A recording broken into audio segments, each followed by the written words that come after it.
ready? Wait. No. You're live. Oh, I'm live. I'm not ready. Live here. Live here. Yeah, just tell them. Okay. Good morning, everybody. Good morning. We are trying something new today. So I'm going to be going over here and over here. We are we are not just broadcasting on YouTube and Facebook today. We're also broadcasting on Instagram today. So we're trying something new, and you should see our setup. It's kind of funny because Instagram actually you don't have. In some ways you can take an extra program and then it will stream to YouTube and stream to Facebook, but Instagram doesn't play ball like that. And so we've got three cameras going, and the parrots. I'm hearing the parrots already, so I may have to shut the window. But for all of you who wrote me after my sad Instagram about a post about how hot it was with no fans. Thank you. It's actually the humidity is finally dying down a little bit. At least it did yesterday. So hopefully we'll have the same today. Usually it's not so hot in San Diego. And so even if it's like 80s or 90s, the humidity is like 40s or 50s. And the humidity has been in the 70s and 80s in the last few weeks, and that's generally not a big deal, except for most San Diegans that live near the ocean don't have any air conditioner. So that would be us. And so it was hot, and sticky. So anyway, so this morning, I thought we would talk about a couple of things. First, we are launching a big new program this week, and Kelly is going to pop the link to the email list that you can sign up on so that we can send you an email about it. And then if you're on YouTube or on Instagram, I will put an Instagram post up about it in a little bit today, and you'll be able to join that way. And on YouTube, I will do the same. So, well, ooh, I'm going to shut this because it's going to get noisy. Oh, my neighbor's going to work.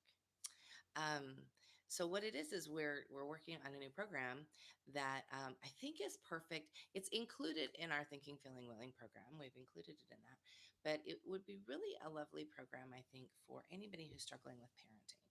And Eric and I are going to tackle one parenting aspect every month, and we're just going to start and we'll just go until we don't have anything else to cover, which is silly because there's always something to cover. Parenting is no joke. It is definitely not for the weak.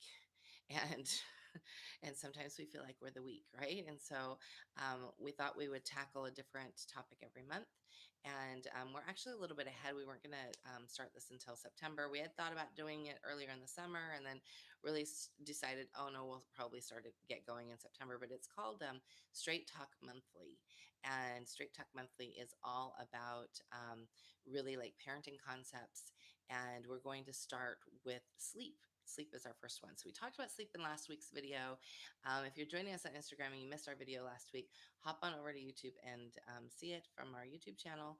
And our YouTube channel is a Little Garden Flower, because that's our old business name, like from forever ago, and it's just never changed. But you can also find us, I think, if you search Waldorf Essentials. Okay, so today we are going to talk though about um, festivals with big kids.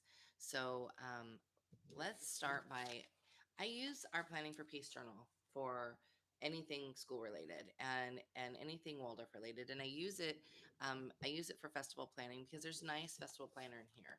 And if you're on our regular newsletter, you'll get a copy, and you're not a Planning for Peace member or Thinking, Feeling, Willing member, you'll get a copy of the festival planner in your email this week. We'll send that out to you. And I use it. It's not rocket science. There's just a few concepts that, um, that I use it for, as far as like how to pull in my own learning and my own thoughts about festivals. And we have another video on like festivals in general. And this is really going to focus more on big kids and big kid festivals and how we can pull those big kids in, and in turn also really examine how we're looking at things, and just sort of what it is that we are trying to gain from festivals.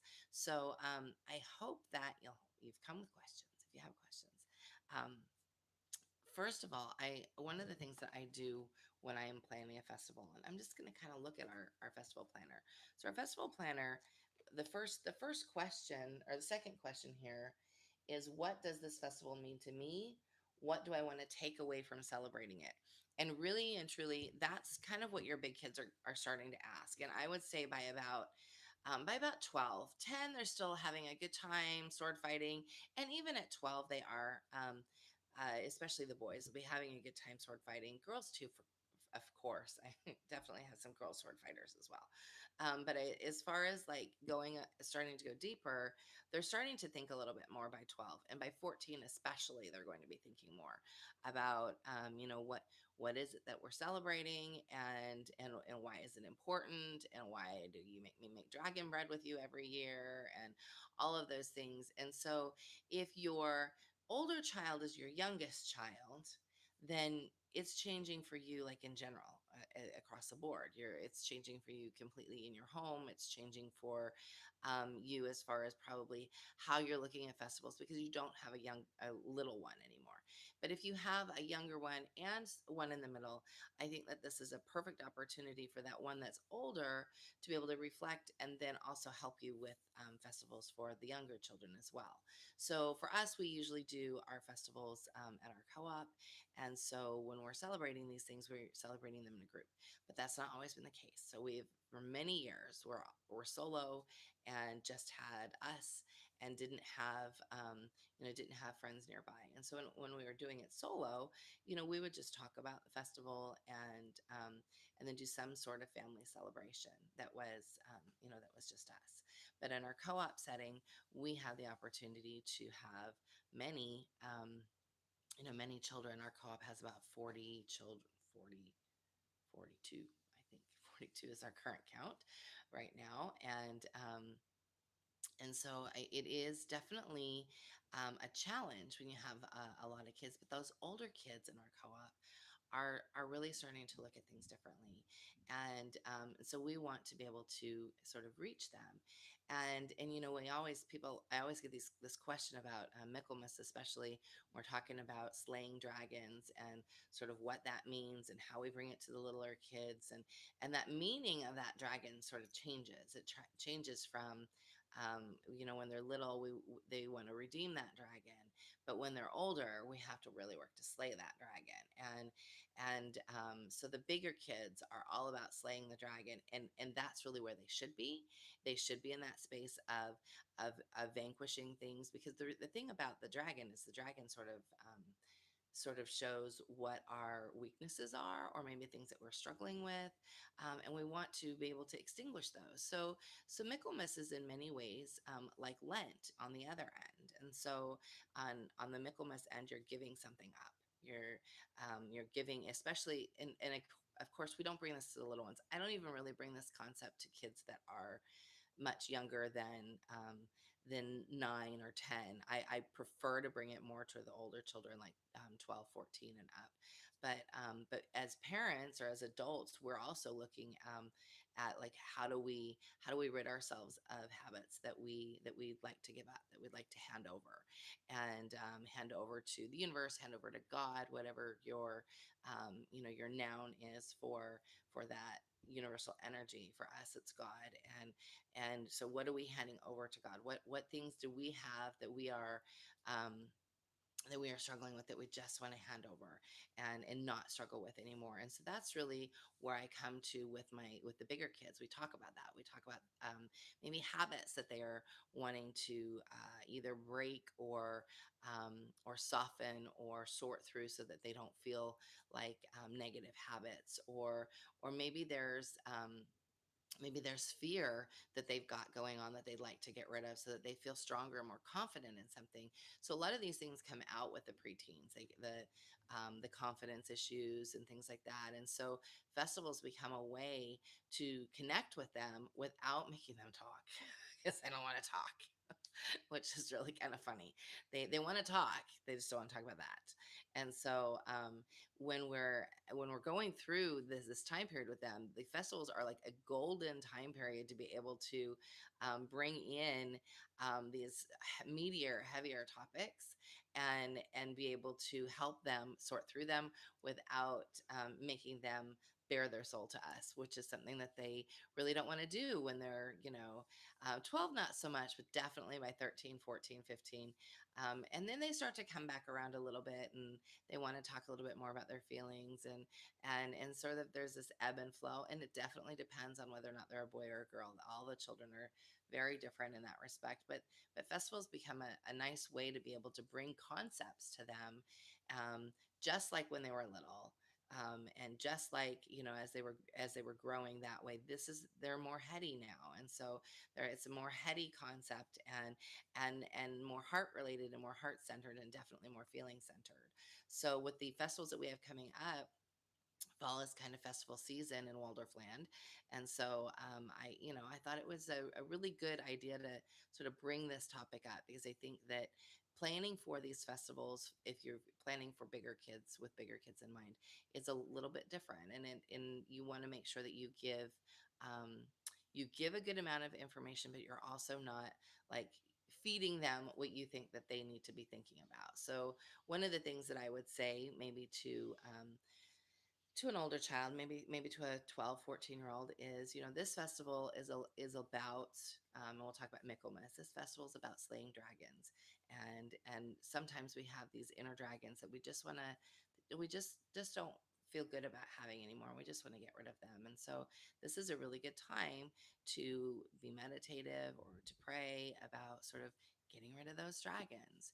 And I don't go really a whole lot deeper on that. We just sort of talk about it a little bit, and they see me studying about it. They might see me spending time in prayer and meditation about it. They might see me drawing about it or journaling about it for myself. And so still they're really watching us. Those early teenagers, and I think even the older teens, even though they think we don't know anything, they don't know anything. We don't know anything, do we, honey? Nothing. Nothing. Even though they don't think we know anything, they're still watching us. They're still watching us. They're still intent on knowing what it is that we're doing. And so, I like to let them see me do some journaling, let them see me do some reflecting on those things, because it allows them to sort of have permission to do that themselves. So with that festival, if I just had older kids, then we would still definitely bake dragon bread, and we would still sort of talk about it, and I might tease them and get a sword out and play a little bit, but I might also just really talk about, like what is this meaning to us, and then we might at a festival dinner join hands and talk about what it is that we have hopes for with with our slaying dragons, what it is that we hope to gain from moving to this next place. So definitely that would be an example for Michaelmas. For Martinmas, where we're talking about sort of bringing the love of being able to take care of others, and sort of because Martinmas is this beautiful story about this young man who became a soldier. Sorry, I had something in my eye, you guys. Sorry.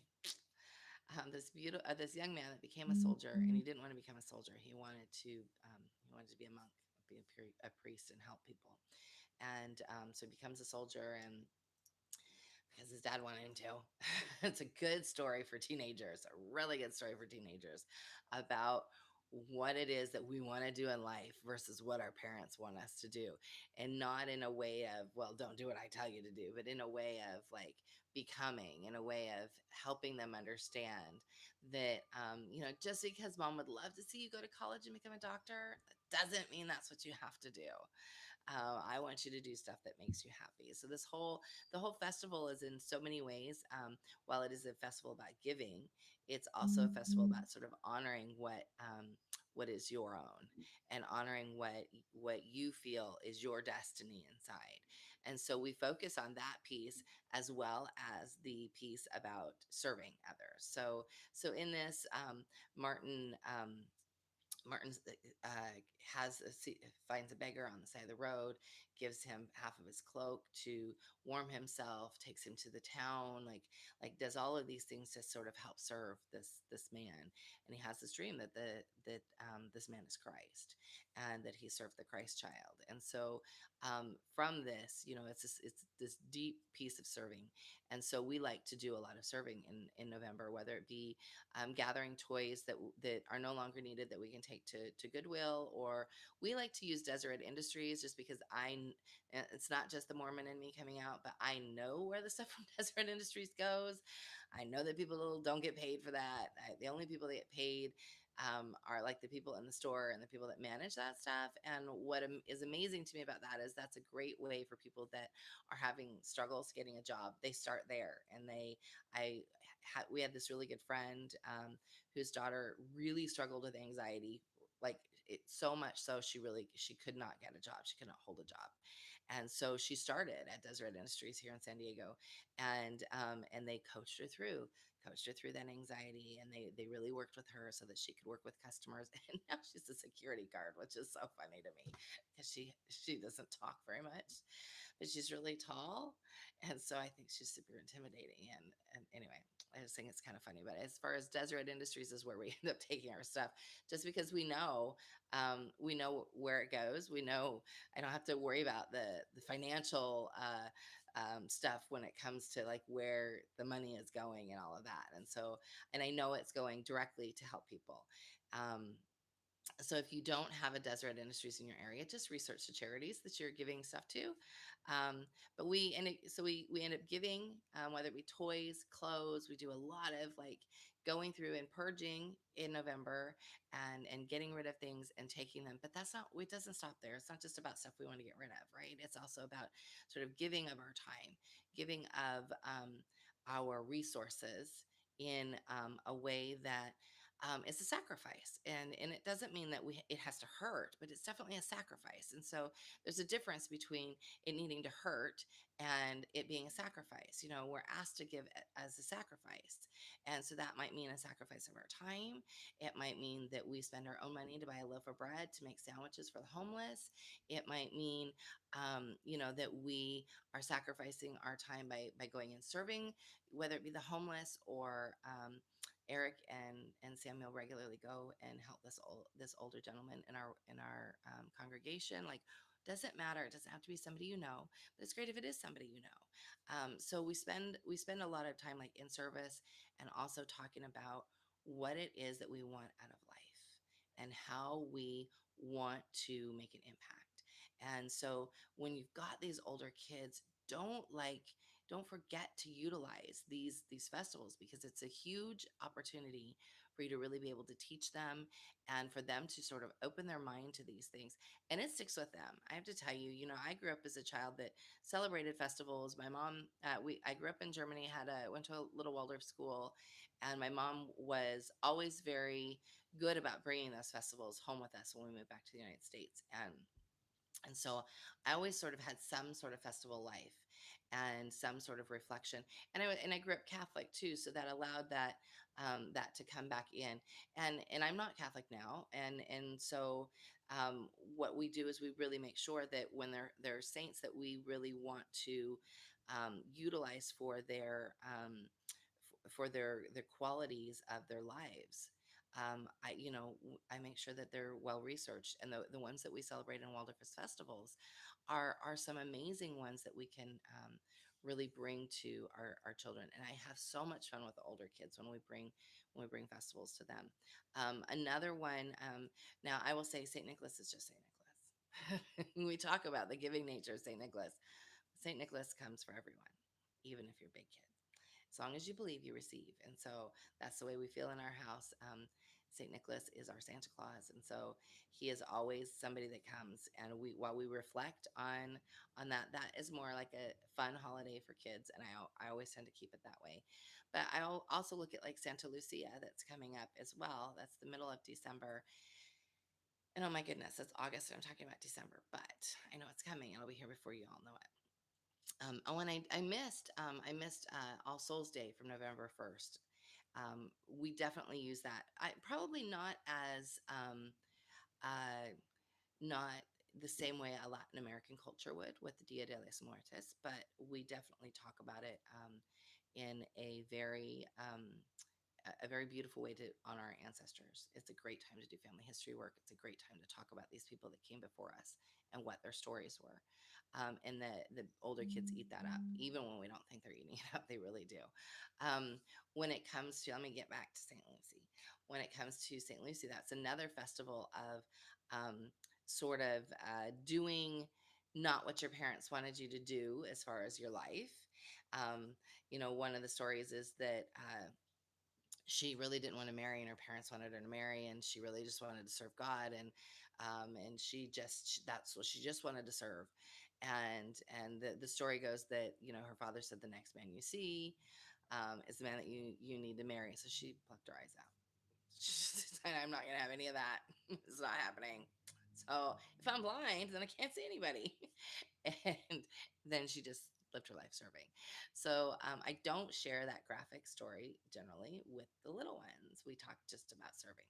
But those older kids, you can talk about the more graphic legends or stories that came along with some of the saints. And um, so we've got those stories. I was trying to think.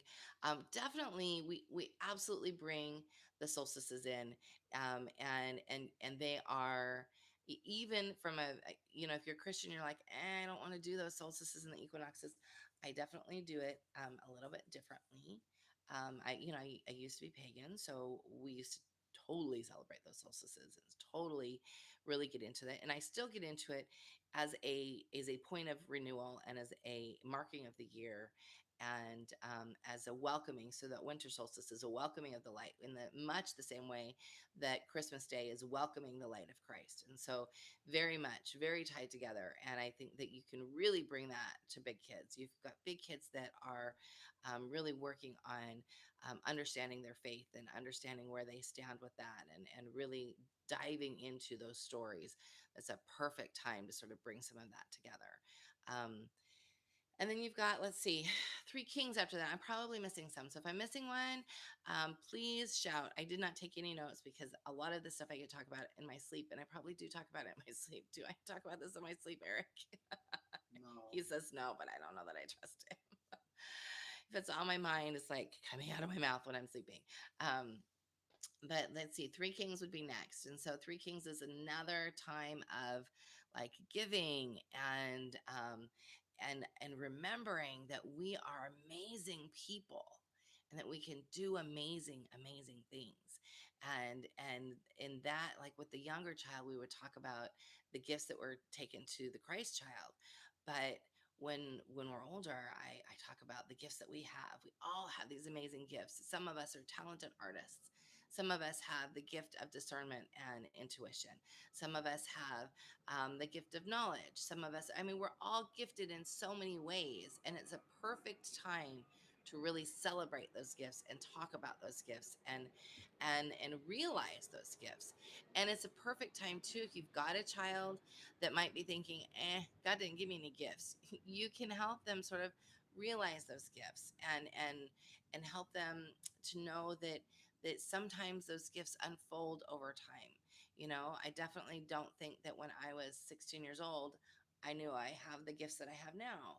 Um, and so that's a building, and it's an opening and a blossoming, and how it takes time. And I always talk about, sometimes those gifts and the fullness of those gifts are about, as we grow, we open, and so we talk about that, and it allows them then to really start looking for their gifts and really start looking around them and paying more attention to themselves in a time that is incredibly stressful for them, and so I really want to pay very much attention to that at that period. And we have a comment over here. Christina says, I love that you are so open minded and acknowledge festivals outside of your respective faith. You are a wonderful example. Thank you. I try to always do that. I really feel very strongly that we have so much to learn from each other. If we would just look at what we have in common, and look at what good things we can pull from other cultures and even other faiths, goodness, we would be such a happier people. Such happier people. Becca says, I agree with this. She's very open and accepting and open minded in this way. I love that about her. Well, I love you guys. You guys are amazing. Do we have any comments on YouTube, Daddy? Okay, let's keep going then. Okay, so let's see. After Three Kings, oh, my birthday. My birthday is February 2nd, which is also Brigid and Groundhog's Day for Americans. I'm not sure what they call it on the other side of the pond. If I have any people on the other side of the pond that are watching, I know y'all don't call it Groundhog's Day. I think you do something different. But it is, like I said, the most important part of that day is that it's my birthday. But it is also Candlemas. And so, personally, I am not talking to my children about what else they want to learn from that festival a lot. I'm just talking about it being my birthday. Yeah, anyway, so one of the things though that you can take from it is, it is definitely that growing light. And so we talk about the light that's growing. It sits opposite of Martinmas on the calendar. And so, and if you're in the southern hemisphere, of course they're going to be flipped. So you've got, we're coming out of winter, you're doing something much different. And so we're coming out of this winter space and really, really looking at and looking forward to the renewal that comes with the spring equinox and Easter, that renewal space and renewal time. And so, I remember when we lived in Utah and Idaho, it was really sad still on my birthday. Like, of course, there was happiness because it was my birthday, but it's still like freakishly cold and dark and cold and snow. And I might have some PTSD about snow, you guys. My kids, my not my bigger kids, but my littler ones are like, or just Soraya. She's like, I really just want to go and see it. I'm like, no, sorry. Maybe if it snows in Julian, which is like an hour from San Diego up in the hills where they get like this much snow. Maybe we'll go check it out in Julian. Or my plan has always been to sort of take her to Yellowstone and drop her off and leave her there for about 10 minutes longer than she should be. And then she'll never want to see snow again. It's just me being silly. Becca says, I see celebrating festivals from other cultures as a way to combat the consumerism that is associated with American holidays. Yes, ma'am. There's something to be said for observing events which aren't commercially marketed to children. Yes, agreed, agreed, agreed. And so, like when we're looking at it for the big kids, I think that's definitely something that we bring in. My big kids will recognize, obviously, the consumerism because that's where their minds are. Their minds are in not keeping up with the Joneses, but they're noticing the Joneses, like and what the Joneses are doing. And so we want to sort of be able to talk about the root and really talk about the strength that comes from those festivals and where that shows up in our lives. So definitely with regards to Candlemas, like in all seriousness, we dip candles on that day, or around that day because that day is my birthday. Just in case you don't know, February 2nd. Just kidding. Um, so no, we definitely that week we'll dip candles and we'll talk about this inner light that lives within us, this inner light that we have the responsibility as humans to let shine, that we have the responsibility to bring forward, and sometimes we shy away from that responsibility because it's something that might feel a little scary, but really and I tie it back to scriptures about the talents. We've got these talents, and if we don't utilize them, we lose them. And that's about anything. I mean, that's kind of common sense. If you don't play piano for 20 years, guess what? You're gonna forget. You're not gonna maybe not forget how to play the piano, but man, it's gonna take you a while to get back to playing the piano. You have to really practice at it. Where if you just practiced the whole time or brought it out, made it brighter, then it would continue to shine within you. So we talk all about this concept of letting your inner light shine. And it really helps us as adults. I think that as adults, having older children that are going through the festivals and sort of as we're watching it change for them, it becomes very much so a time for us to remember to reflect as well. And for us to remember that it's necessary for us to keep going with these things. So let's see. After my birthday, I mean Brigid, I mean Candlemas. Uh, we have the spring equinox, and so again, the spring equinox and Easter sort of sit near each other usually. Sometimes they're right back to back. And Easter, it's so funny because for those who think that Easter is just like some made up by some ecclesiastical entity, it's really not. It's the first Sunday after the equinox, after the full moon, and so it has very much a root for the date itself in old world traditions, in old pagan traditions, and so it behooves us to go, huh, that's interesting, and really look at them as a festival that belongs together. So in pagan traditions and other world cultures, excuse me, it's very much about this rebirth of the rebirth of what's going on. The sun is getting stronger, and we have this born. This birth of the sun, but it's this regeneration, this uh, so much so of coming again. And that's really what Easter is, this resurrection of things. And flowers are blooming and things are coming. And so the kids are going, they're noticing. And if they're not noticing, like for the children that want to keep their nose in a book, you might have to poke at them and say, hey, let's go for a walk and notice nature. Do you have something, Daddy? Oh, a comment. Thank you for going through the significance and connections between the festivals. I don't have big kids yet, but this is also helping me appreciate them in a more meaningful way. Oh, you're welcome. That's a great comment. And actually, we have other videos on festivals as well. And so hunt for those. I think they're in the Monday videos section as well. I think that, and if you are a Thinking, Feeling, Willing member, there's a whole section, there's a whole mom lesson on festivals. Festivals are just like super dear to me, and they really help mark our year, and it just really is a very beautiful way to to really reflect. And in this time where we have so much apathy about what goes on around us, festivals are a great way to keep that soul life alive for us. On a very basic foundational level, when we keep our soul enlivened and our soul fed, we sleep better. We sleep better, we interact with our other human beings better. We have to sort of, but we have to cultivate it, we have to pay attention to it. And I think it's a really good idea to teach our kids to be cultivating it. And now, as they're maybe going through those teen years, it's important to teach them now, because guess what, they're going to move out eventually. They are, I promise. And it's weird, but they're going to move out, and then you don't have any influence on them anymore. Not like that, not like you do now. So our hope is then when they move out, that they carry that with them, that they might see your pictures on Instagram or on Facebook of you celebrating and you making dragon bread with the younger ones, and go, hey, wait a minute, can I come over and make dragon bread with you?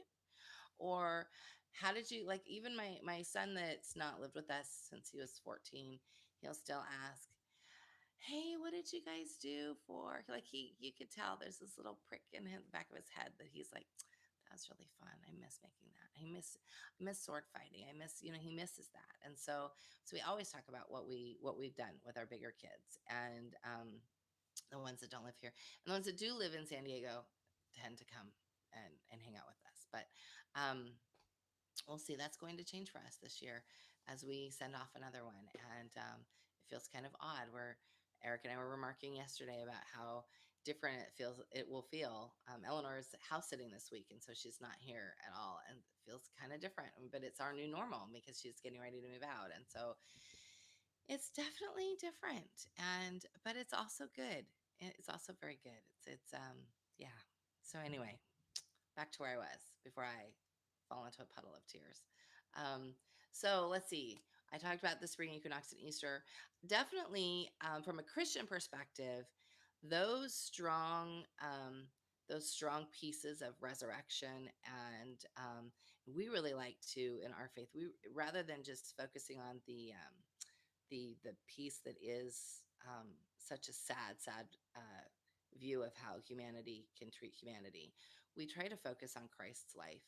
We try to focus on what he brought us in his ministry, and then also what he brought us afterwards. The crucifixion is definitely a focal point, but not the only focal point, because it is such a while it is a wonderful thing, it's also a sad thing. And so we like really try to focus on the living Christ. That's really works for us. and for our faith practice. It really works to definitely bring that piece of what's living and what continues to live beyond the grave.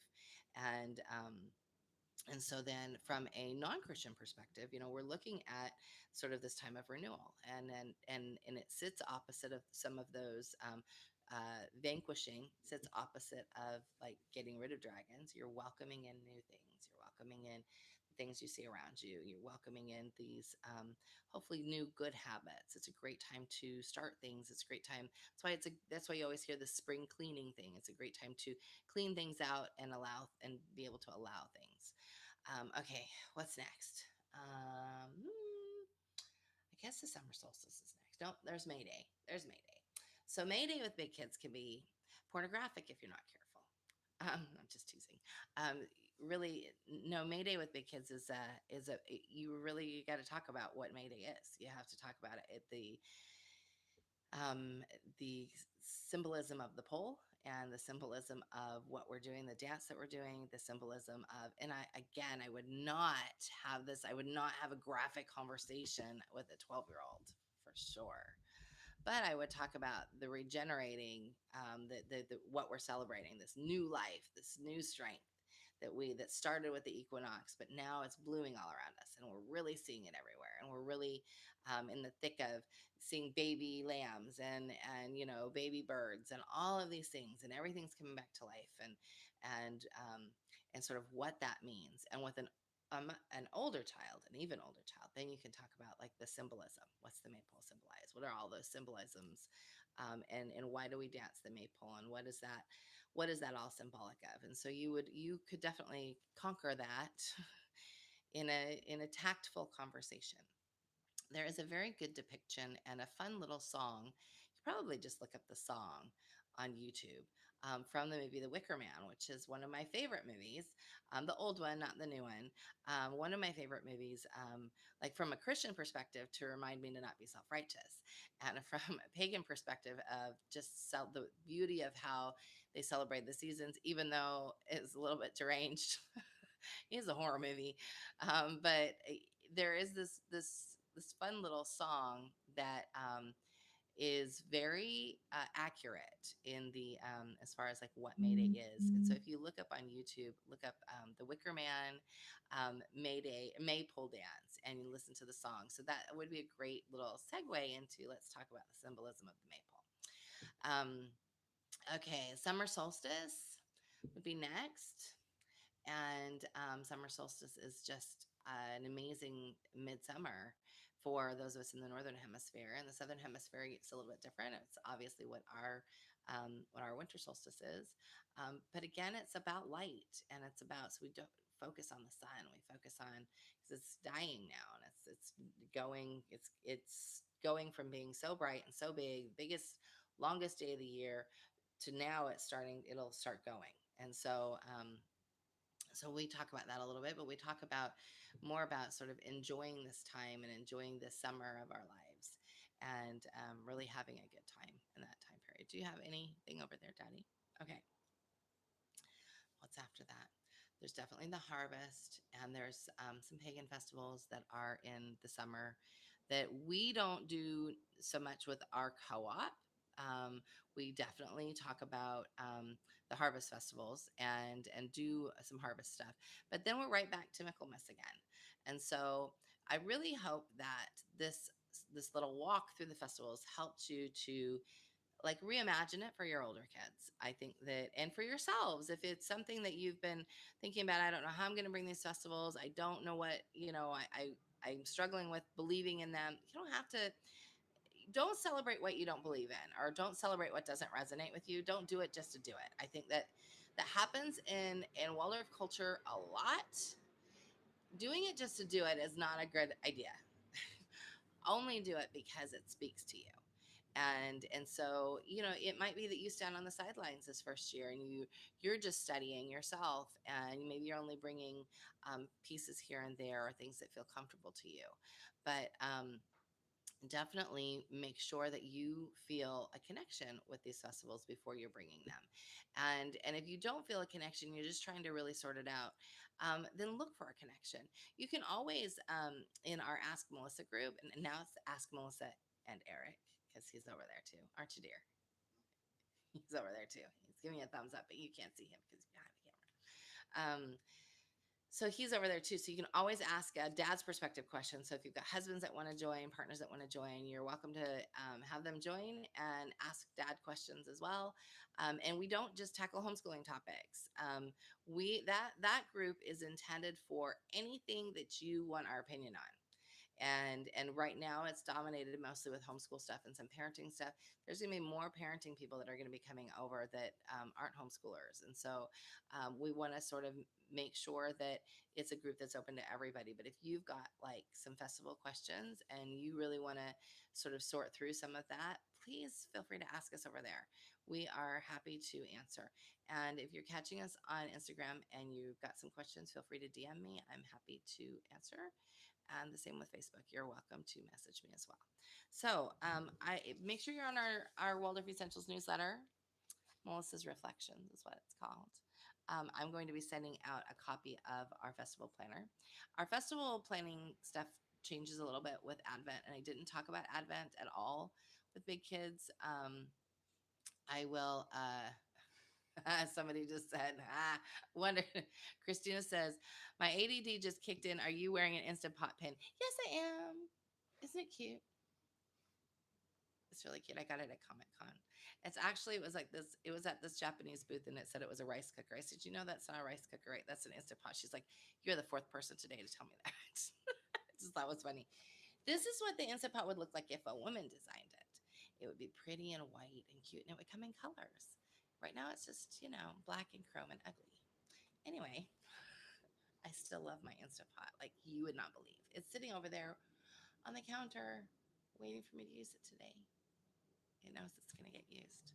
Yeah, I can hear it. Can you hear it? Melissa, don't you want to make some breakfast in me or some lunch? See, I hear it. It's talking to me.